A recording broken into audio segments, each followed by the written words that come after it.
the first single family house that I bought for me and for my wife, because we house hacked for the first, I think, 10 years of our marriage. We house Sacrifice. hacked. Yeah, we house hacked Sacrifice. 10 years. And I was in a six-figure job and we house hacked for 10 years.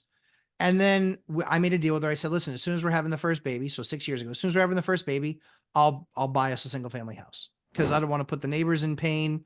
And I don't want you feeling like you're constantly walking on eggshells with the neighbors, in a house hack. So I said, okay, so we'll do that. And so the first place I bought was a foreclosure that actually had $100,000 mold problem. Mm. So, but it was just like this massive opportunity. So again, I think the issue is I don't have six pack abs. I have a keg.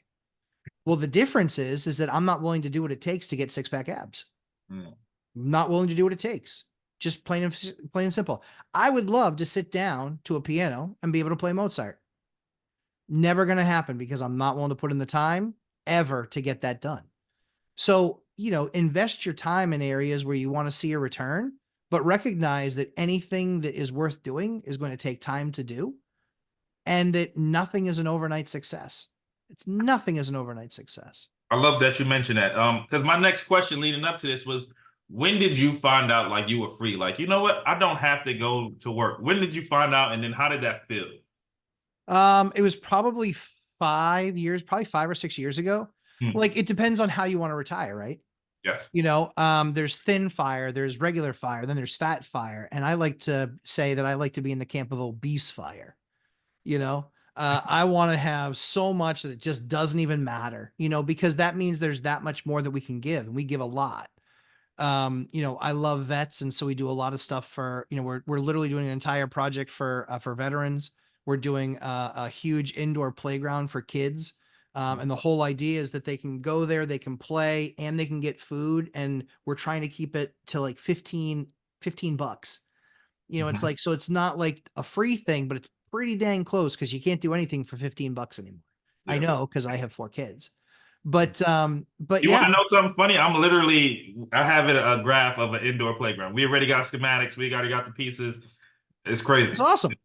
Yeah, we took it's the videos on my channel are we rehabbing a jail. Really I are remember turning that. Yeah. Yeah, we're literally turning a jail and police station Wow. into an indoor playground and veteran housing. Wow. So great use cases too. Yeah. Well, and that's the thing is like, and it was funny. People were like, well, who are you going to have operate the kids' place? I was like, me.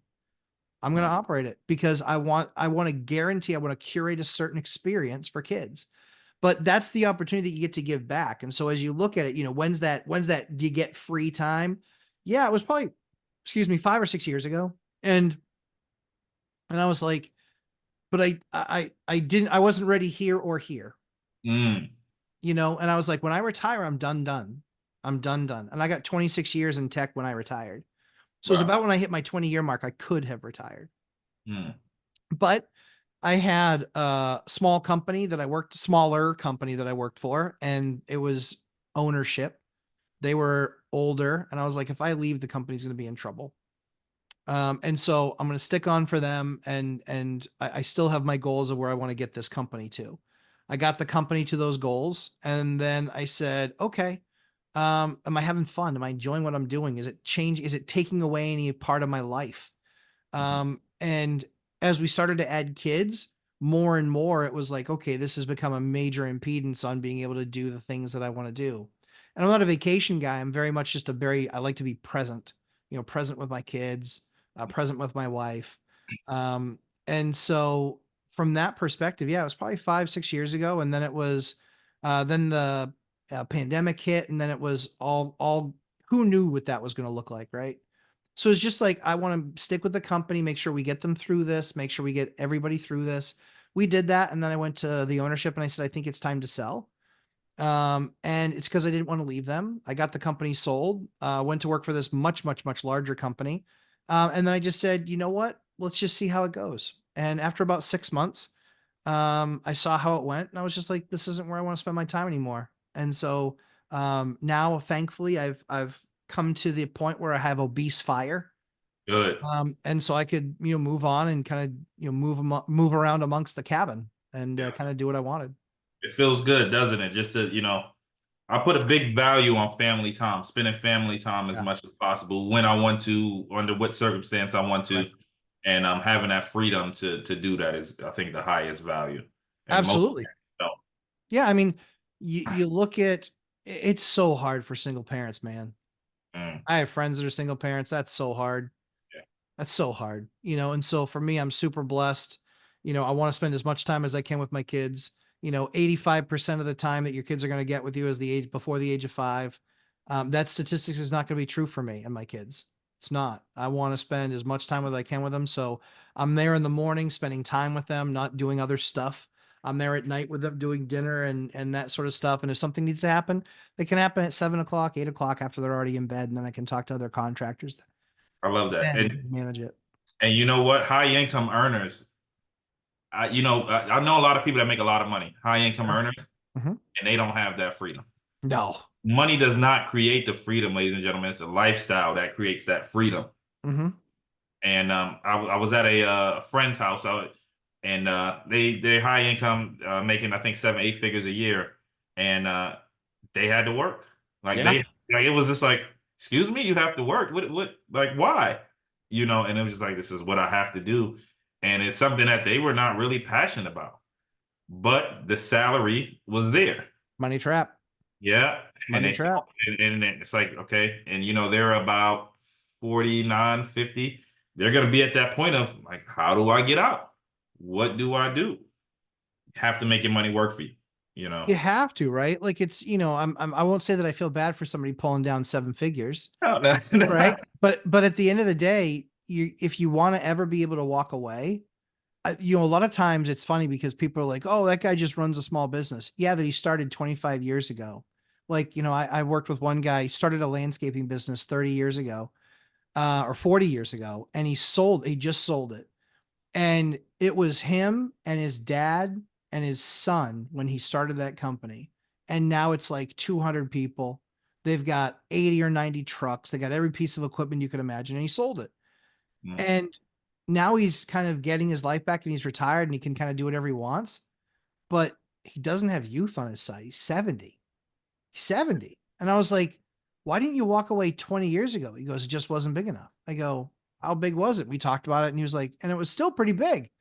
But the problem was the business couldn't operate without him. Mm. And that's the problem is that a lot of people operate businesses that can't operate without them because they are the special sauce. The crazy part, and I will just bring this up. I see a lot of the newer generation. They don't want to work for corporations per se because they want their freedom as well. Mhm. They want their cake and eat it too, which is it's scary to think about as well because then they won't have the opportunities that we might have. They might not have the opportunity to ever purchase a home. I mean, Yeah, that's happening now, sure. regardless, but that might be gone for them. But to them, they have a higher value of being able to hang out with friends instead of working in their whole life, which I value both. I I think it's think that important to have I th both. yeah, I think the challenge is I think that they're gonna regret that in their 30s. I think Yeah, that's a cute saying in your 20s, and I think it's a death warrant in your 30s. I yeah. just do, because I think that, I treated my 20s horribly. I didn't really date a whole lot. I spent a ton of time working 100 hours a week. That's what I liked, and it was because I needed to build a firm foundation. Mm. And so I gave up my 20s so I could have my 50s through the rest of my life. So I gave up my 20s so I could have my 50s on, but the 30s, at that point, I've been investing for 8 years. At that point, I had my feet under me. I was getting married. We were enjoying our marriage together and doing things together. And that was my 30s, and then building the portfolio. And then in the 40s, everything got accelerated with portfolio being built. Now I'm in my mid 40s and I'm like, okay, but now I can stop. Now I can stop, And it's like, I mean, there's nothing better than living well and living free. The question is why stop, right? Because it's Yeah. something you enjoy, I would assume. It's something you love doing. I still love finding a good deal, Hell yeah. underwriting a good deal, closing on a good deal, Yeah. then providing housing for people. I love it. Providing opportunities, whether it be commercial, retail, providing those opportunities for people as well. So it brings some warmth to my heart just to continue doing it. Absolutely. I mean, the thing is, people are like, oh, well, landlords are scumbags. Eh, I mean, here's the thing. I put it to them this way: my credit. my cash. That's the only reason that you have a place to live. And so at the end of the day, I'm more than happy to say you can go out and buy a small multifamily property and do the same, but you don't have the credit, you don't have the cash, and you haven't put in all the time. So you don't have the know-how. Yeah. So it's not, we didn't end up here by mistake. I don't mind the trolls. They certainly are appealed to me. And that's fine. Because I'm more than happy to give it back because at the end of the day, they're not providing any service. They're Mm. likely still in their mom's basement. They're flopping on a couch with their friends. They're where you were years and years and years ago before you made the decision to get it right. Yeah.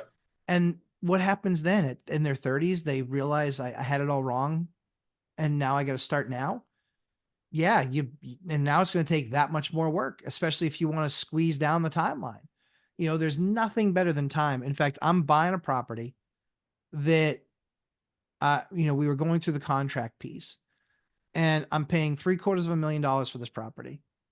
And he bought it in 1994 for $68,000. You gotta love it. I'm like, John, man, good for you. He goes, that doesn't make you mad. I go, no, Yeah. no. I said, in the next 30 years, I can only hope for the same. Yeah. I said, maybe, you bought it for basically 75 and I'm buying it for 750 and hopefully I'll be selling it for 7.5. Yeah. I said, and then at that point, a burger at McDonald's is $120. But still, like, so there's just, from my perspective, you can be in the market and you can do that sort of stuff. You can be a stock picker. Maybe that's what you want to do. Maybe that's what you like, but I like to own my own destiny. And so I didn't put a big contribution to my 401k every month. I put it into an account where I was like, I'm going to go get the next property and I'm going to make it something great.